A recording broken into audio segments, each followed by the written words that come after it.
All right, man, and we're live, and it seems to be that I have solved the internet bullshit problem. So let's continue on with that thought. You were talking about the underworld. Yeah, I was talking about like the left brain, right brain working together, and like how they go into the underworld and in or into the bottom of the ocean to bring the sun back, and that's really like a symbol of bringing back that vitality again into the world. And yeah, like I started to really become obsessed with that. Like I had said in the previous part, and yeah, I don't know. It's kind of that obsession that led me to the point where I'm at now.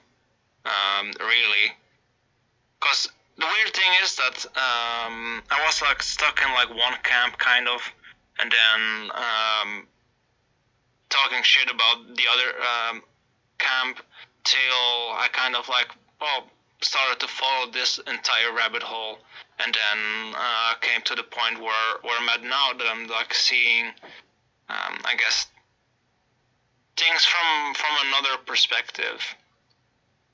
And I think the kind of shift kind of happens when you go there in the middle. Yeah, when you can see both sides of the brain at the same time, and you're not entrenched in one or the other in constant warfare with yourself and with other people too.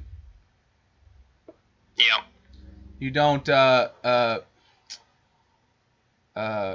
of admire the concept of the round table, and that other people have different weapons to lay on the table to use against evil, and other ideas of how to go about working together um, for common goals. Instead of trying to make everybody the exact same, we could all be sitting at the round table with our differences and figure it out.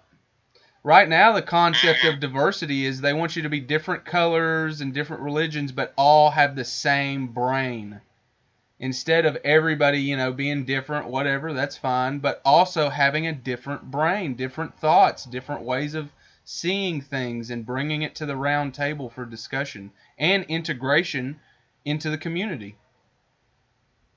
Mm, yeah, that's kind of like the same brain thing. It's just like this, like I guess you could call it like this Chronos stuff, or like whatever is going on that wants to like control things.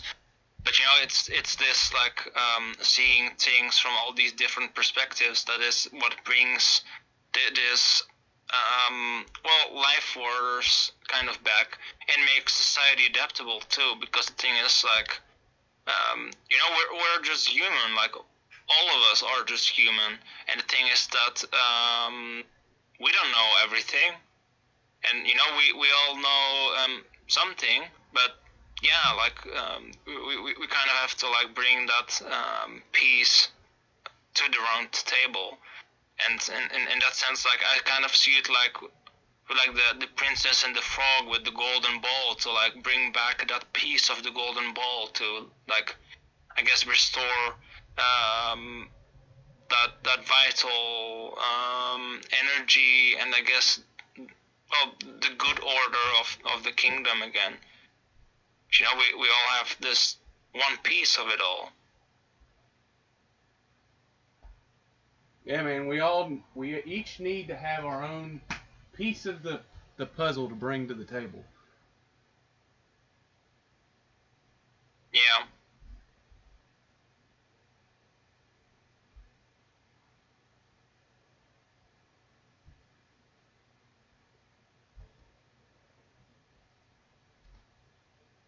but But what are you thinking about? Like, I guess like what to do once like someone has pulled their dick out of the stone. Like what then? Because I kind of feel like that might be also something that a lot of I guess people might be wondering too. It's like, well, let's say I do it. what then? Because I don't know. I have heard about that stuff too. About like people who went to get their piece of the golden ball, so to say, and they don't know what to do with it because they're like, well, I mean, society seems fucked. So like, what the fuck am I supposed to do with it? And I think that's a big question too. I think it's different for each person. We each have something that we have to fight for, something that has brought us down, that, we each have our own kingdom of Camelot. It's a metaphor that can expand out into many other different directions. And for each person, their Ulthar, their tyrant, is something different. But ultimately, I think what we're all facing is people telling us what to do, shaming us out of our own existence, shaming us out of creating future bloodlines to service some demonic forces.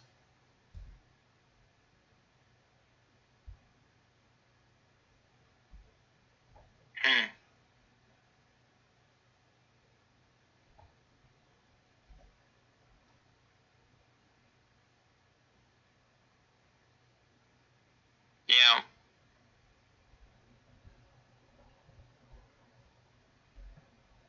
And in that sense, it's like, I don't know, like important to yeah, just to I guess for ourselves to like build that proper structure first, like Jordan Peterson, and like clean your room.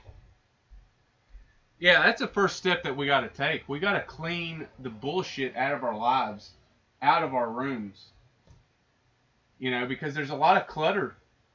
There's a lot of confusion. There's a lot of things that don't make any sense whatsoever that we're doing with our lives, like living in the mess. Living with all these opinions, all of these politically correct terms, all of this. That's a mess in our own room, in our mind.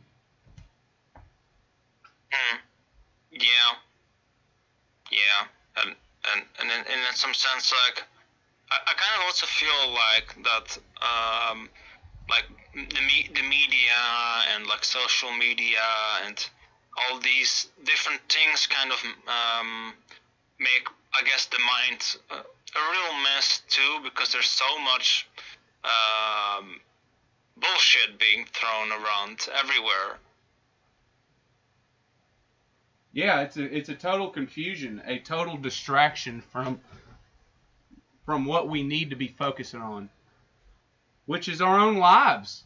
Not the whole world, not everything outside of our lives, but what is going on right in front of us. What is going on right inside of our own kingdom. Yeah.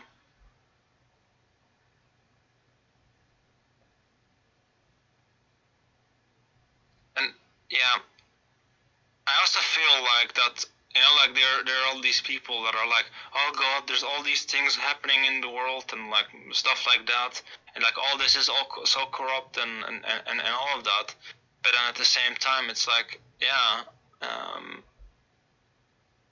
like people seeing that and that, and like, is it true, like that there are bad things? Like, definitely, but the thing is that I kind of feel that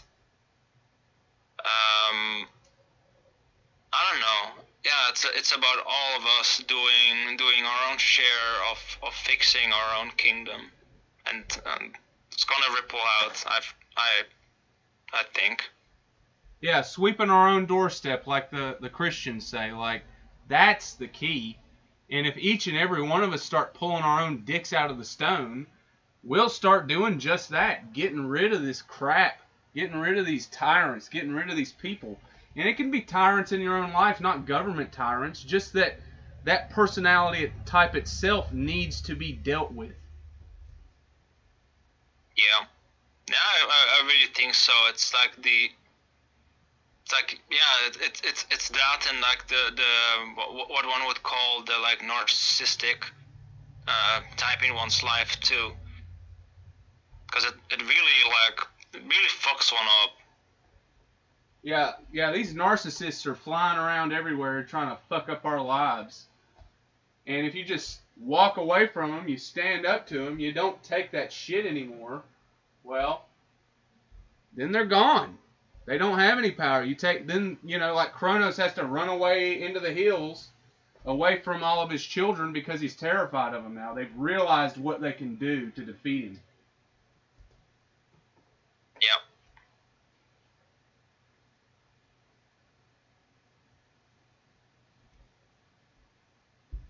Yeah, and I think that's I think that's like key. It's like, yeah, just getting our own kingdom in order and pulling our dick out of the stone, like how you put it. And I think that things can become things can become so much better. It's like, I mean, just think about it, like men doing that, or men and women doing that, and for instance saying like no to like some teacher or to the schools or whatever that they're dealing with within their own lives, and being like, no, I'm not dealing with this shit, and being like, fuck this shit, and make sure that their kids are I guess educated in the manner that they would want. Right. And yeah. Yeah, that's the key. Educating your kids and not having the state doing it, not having King Ulthar do it, but you educating them, you teaching them, you directly showing them the way. I think we've strayed so far off the natural human path by putting our kids in public school, expecting these teachers that don't care about your children at all to raise them for you. We're all stuck in this in these dead-end jobs that we all fucking hate. None of it gives us any pride or joy, and we have to do it in order to survive, we think. We don't have to. That's why this off-grid thing is so encouraging to me. Everybody's going off-grid. Everybody's kind of figuring out their own way to live, to grow their own food. I know it's difficult to like find the land and make it happen, but people get into debt, into $60,000 worth of debt or more to go to college. And what a lot of people are doing now is they're getting into debt for land instead, something that will pay off over time. And that is a better investment of your time rather than going to some place that just indoctrinates you and convinces you to cut your genitals off and cut off your bloodline from the future.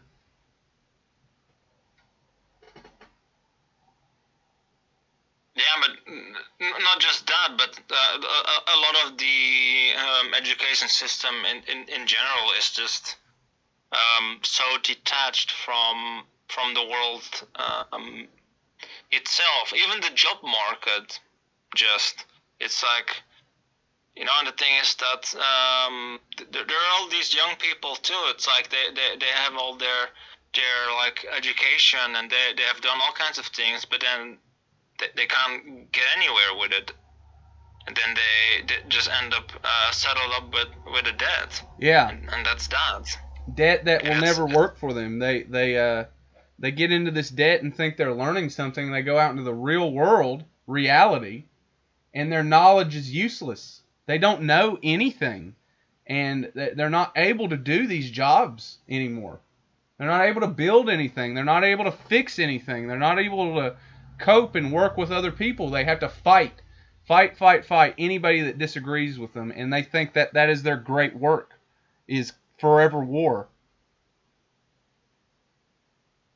Yeah. There's nobody that wants to build anything anymore, And these people that are going off grid, that do want to have families, that do want to build something, they're called stupid, they're called retarded, they're called Nazis, they're called evil. When really they're the only ones that are going to survive in 50 years. They're the only ones that are going to have children that remember who they are. All these people making their tweets and their Facebooks and even the YouTube stuff that we're doing, it's not going to be remembered as long as what your children will remember. They'll go on and tell stories. They'll tell stories of what their father and their mother did. Like I said in the last part, a big old solar flare can come in and just wipe out everything that we're talking about on the internet right now. But I'm going to remember what we talked about. You're going to remember. I'm going to tell my kids, and you're going to tell yours, and we're all going to have this story to pass on to future generations. And that's the key. Yeah. Well, I mean, for me, it's one thing that I'm doing is most of the stuff, the ideas and all kinds of stuff that I'm having, I don't write down on a laptop at all. I write most of the good stuff. I write down in a journal, a special journal that's gonna last for at least hundreds of years. Yes. Because I don't really, let's say it like that, I don't really trust technology that much that it's not gonna get corrupted at some point, or a solar flare happening, or God knows what happening. Yeah. And I know that I'll keep the journal safe, and there can be 10 solar flares and nothing is gonna happen to the journal because it's still there. And in that sense, I'm just writing these things down. A lot of the Jung related stuff and actual stuff regarding psychology that I kind of feel is important, and I'm writing that stuff down to make sure that it doesn't get lost. Yeah, because somebody will rediscover it and then read about it. Yep. But YouTube, tomorrow they could delete absolutely everything that we've talked about, and it's just gone because that's not in our control. That is in King Ulthar's control. That's in the evil royalty's control. I'm still going to say it. I'm still going to try to put it out there because, the internet is a wonderful thing, and it could be again. If we do pull our collective dicks out of the stone, if we do say that we're not taking it anymore, we're mad as hell, this is not working, this is not going to manifest any kind of workable future for any human being. It just is never going to work.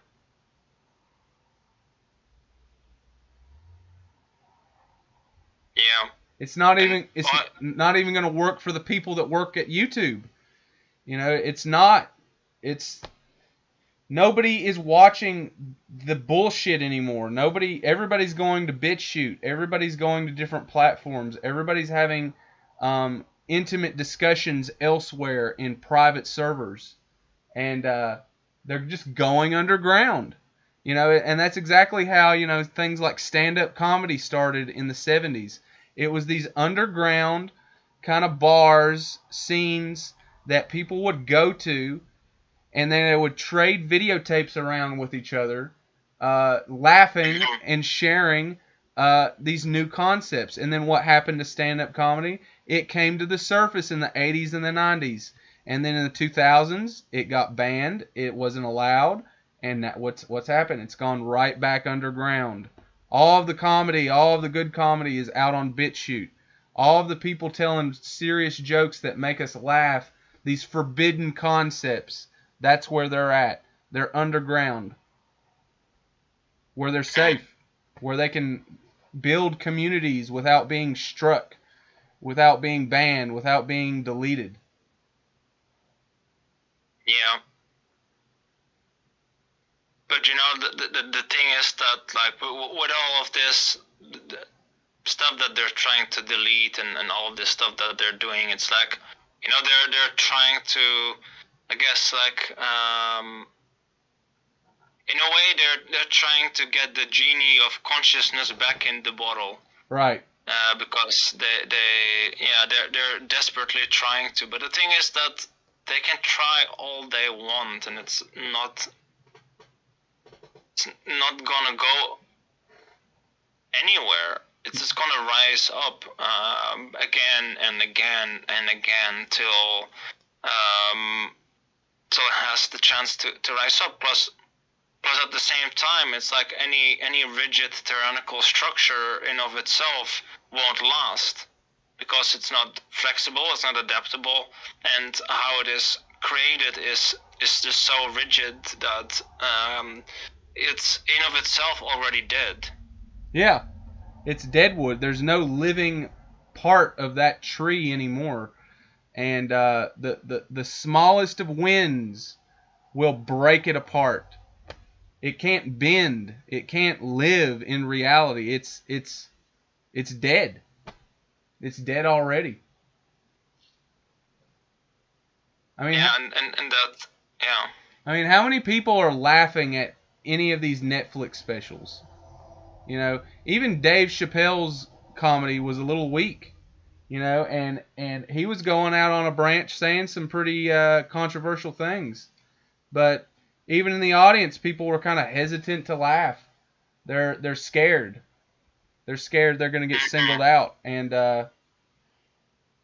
you know, just having one, you know, 60-year-old comedian come out there and tell jokes is not revitalizing comedy. I mean, Dave Chappelle is an old comedian, and where are the young people? The only reason he was allowed to say everything that he said was because, you know, he's an older comedian, and you know, yeah, there's a lot of other reasons we could get into also why he was allowed to say what he says. But, you know, anybody else, you can't say that. You can't say those things that he said. Yeah, I've watched it, and the thing is that back when it came out, and the thing is just that, I don't know, it really says something about the state of the world if you know, like if comedy kind of is dead and very like sterile in of itself, because you know, it just screams, yeah, just screams tyrant king, Yeah. because the tyrant king can't laugh at himself. No, not at all. Not at all whatsoever. Yeah, and then, yeah, I don't know, and at the same time, what you, I don't know, like, I just saw this picture in my head pop up, like, yeah, and what you get is the Joker. Yeah. Instead. Yeah, you get the Joker out of frustration. But you only get the Joker if the Joker stays in the city. You know, if the Joker would have, you know, got half a brain and left the city and started a farm and went off grid and got himself a wife, he wouldn't feel the need. He wouldn't feel the need to do that. But the Joker only happens when you feel like you can't leave the city, when you feel like the city is the only place. The city is the last stand.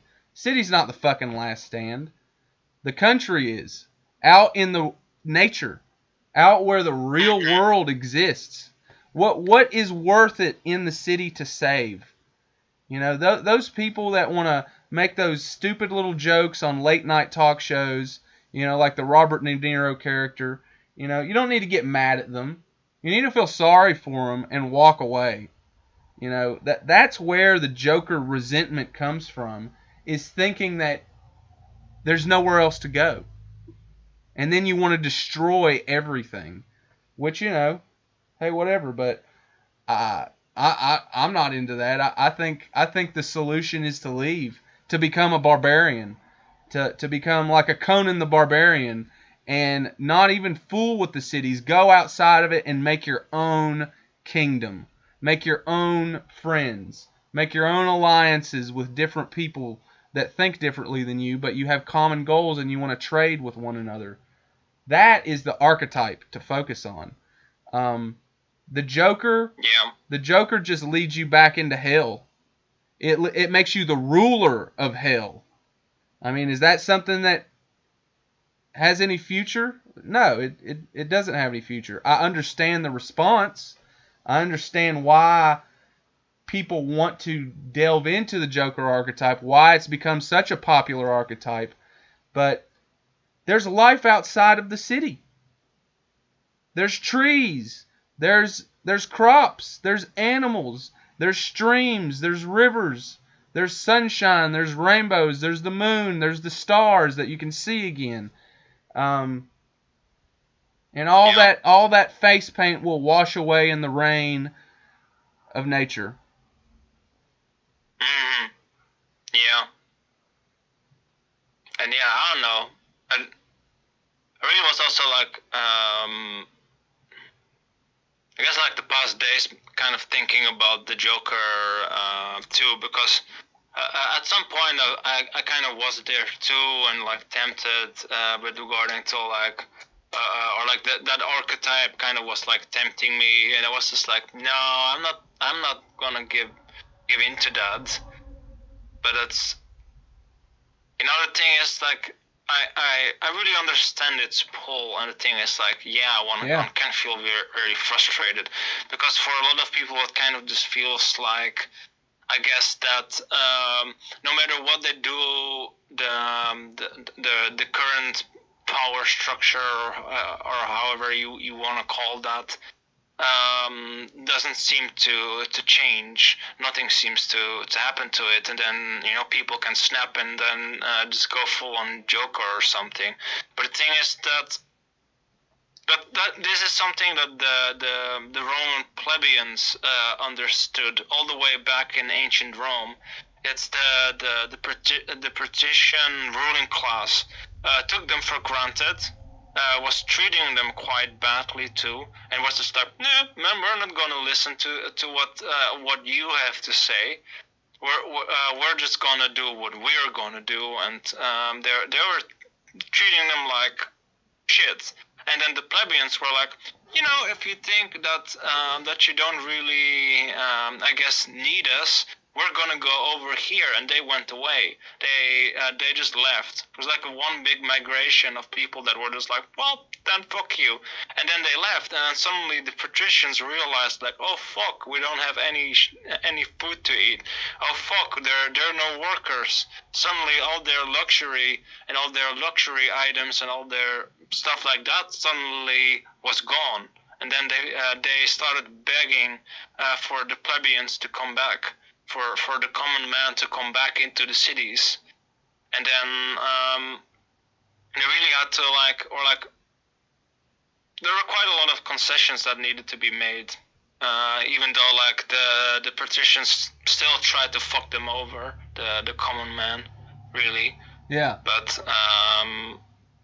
which is a lesson to like, I guess, learn from that. Like, don't let yourself be fucked over right. by their whatever shit they promise. But like, you know, that's kind of like the power that we as the, I guess, common man have. The thing is that the entire idea of these politicians having any power, or like, you know, like, oh yeah, well, they have the military, they have the police and all this kind of stuff. It's like, yeah, but it's made up of all of us. And if we're like, and we're leaving, then there's nothing they can do. Yeah. If we're all just gonna be like, we're leaving. Yeah, like the plebeians did. The best ending the Joker movie could have had is him and Harley Quinn leaving the city and starting a farm together. I mean, the best revenge is living a well-lived life and ignoring the people that wronged you. That's the best revenge, because they can't get to you. They can't control you. They can't pit forces against you because you're not doing anything wrong.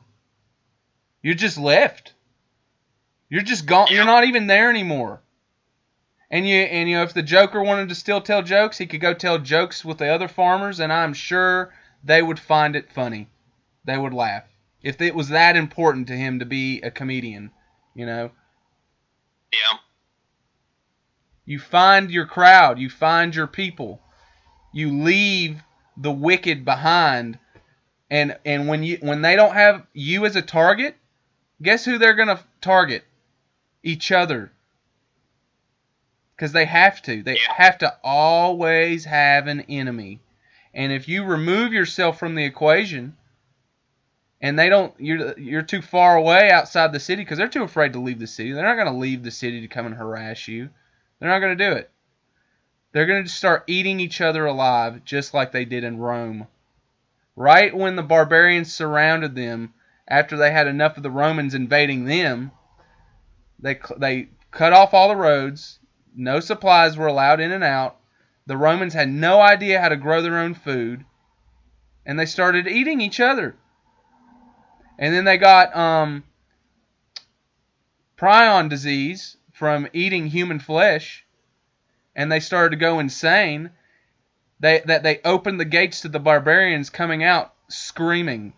And what did the barbarians do? They just calmly slaughtered all of the insane people in Rome.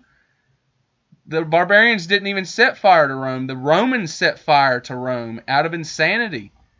It was already burning before they opened the gates. And that's what's going to happen. I mean, it's happened before. It'll happen again. We're no different with our airplanes and cell phones and internet. We're still the same DNA, double helix, language-based creatures that are going to fall right on our face again. Not everybody. Not everybody, and that's that's an important thing to to still say. Yeah. Because there were holdouts and places of Romans after the Roman or the Western Roman Empire fell. Yeah. But it was actually the Greek that survived, because they had all this ancient Greek mythology to fall back on, and they used that to keep going. Yeah. Yeah, they did. But, the thing is that it's with these myths and all these things. It's about balancing out the mind. And they didn't do that anymore, and they went insane in many places. Yeah, it can never last. It can never last. Whenever you have people living in a city, not growing their own food, not raising their children, having teachers raise their children, having philosophers raise their children, and convince them to cut off their bloodlines for the sake of intelligence, that city will fall every single time, forever and ever and ever and ever and ever.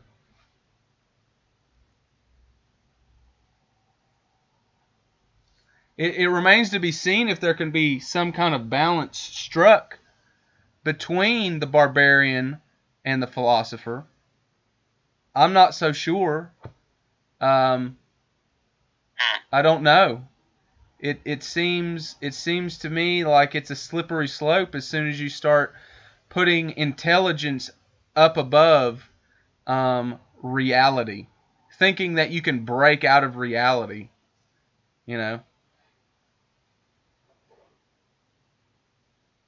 Yeah, and I guess one really big thing with that is also it's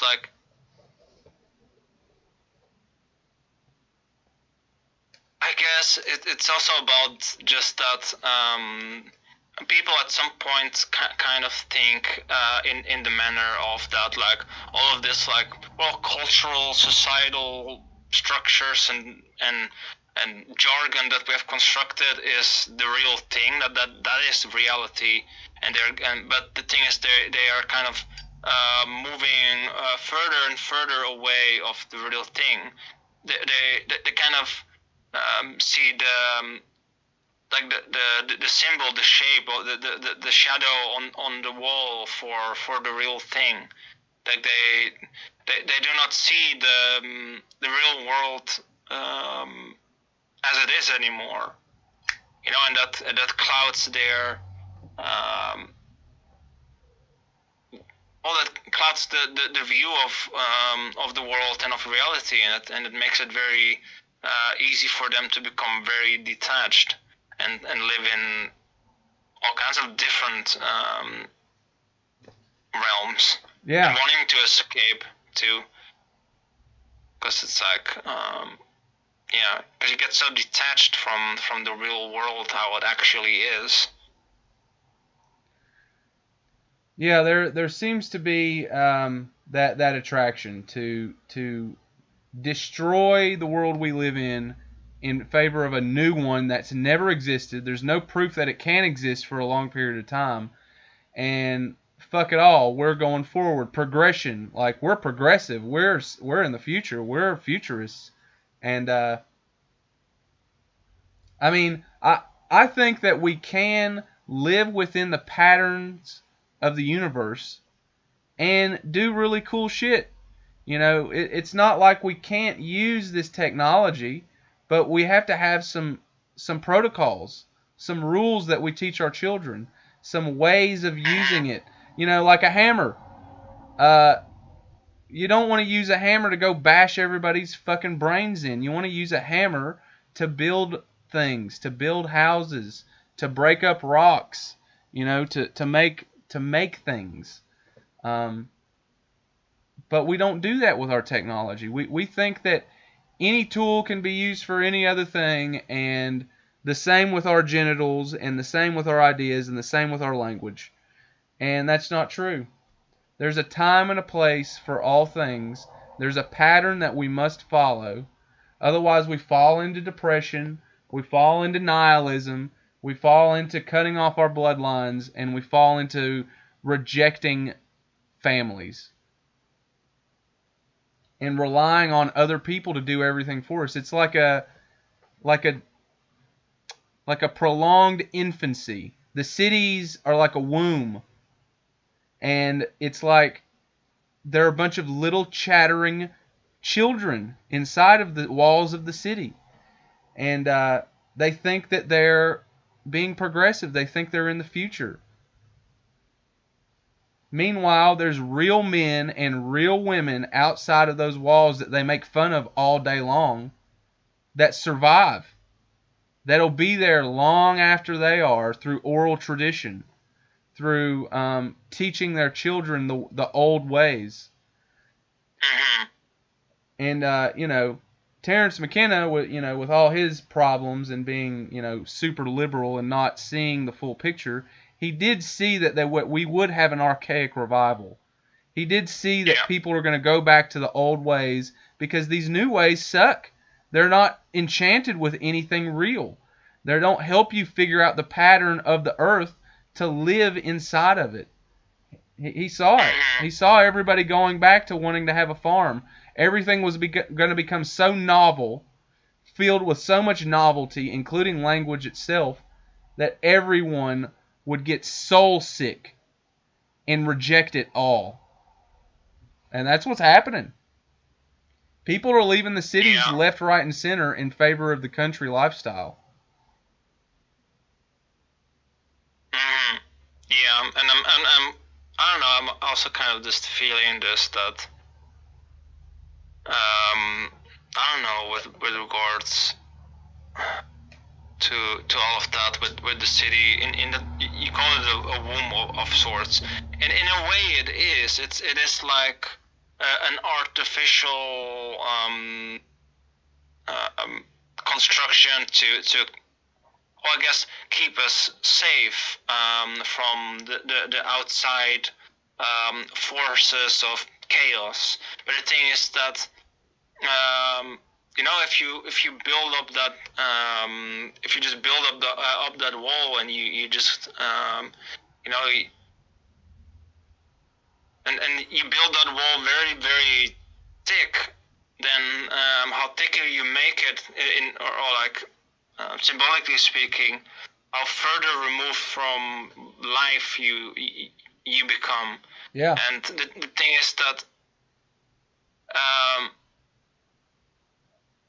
all of this stuff also with technology is like layers and layers and layers of this type of wall that people build around themselves to shield themselves in a way from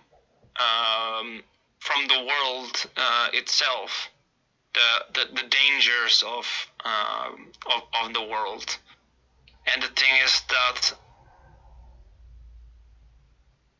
that that's how like complexity then starts adding up, and things become really complex and as well in society and all. But and I don't know, it's just that it just comes so far removed from life that that it's not or like it's not connected really to it anymore. It becomes so disconnected that it completely goes wrong, because there needs to be this balance. I mean, there's nothing wrong with building some form of wall for protection, but the thing with all of that is just that, well, you need the right amount of it. Let's say it like that: the right amount of protection being there, so that like well, yeah, that you're not gonna die, and you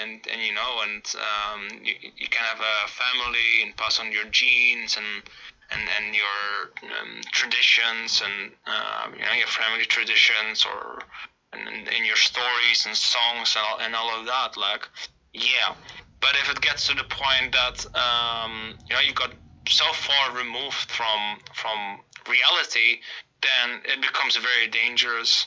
And the thing is, that's for quite some people also. Like, think about meat, for instance. Like, there are quite some city people too that are there that don't really even really either know or really think about like how that is even how it comes on their table. Let's say it like that.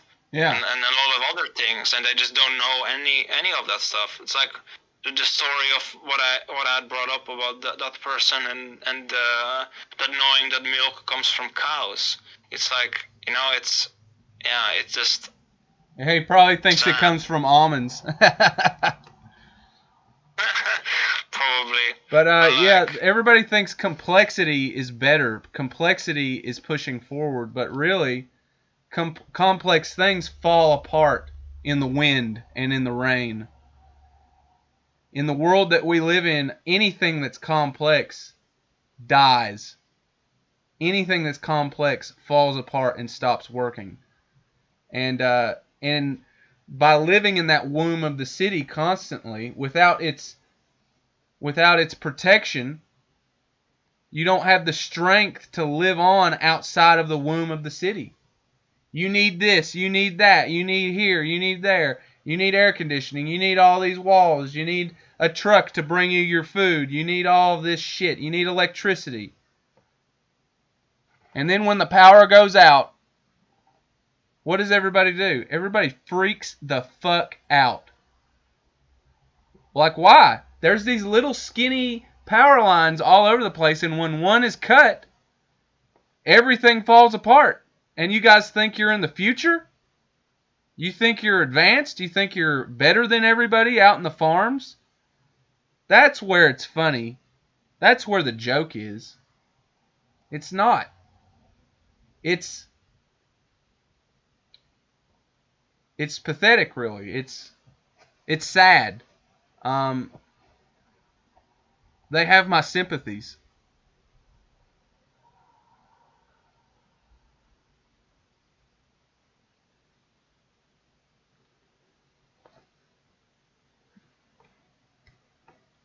Wait.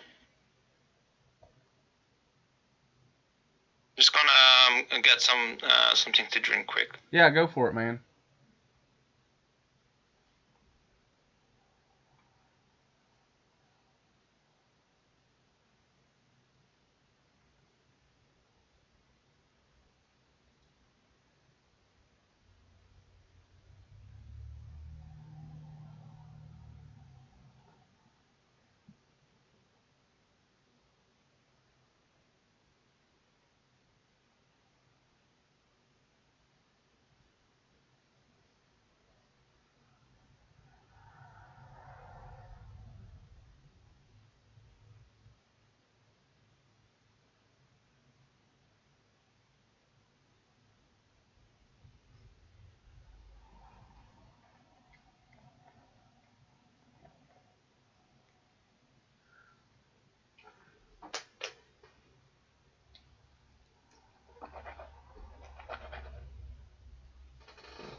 I'm back. Welcome I think back. I wanna end it here. All right, man. You want to tell people about your channel and kind of let them know a little bit about what you do so they can follow you?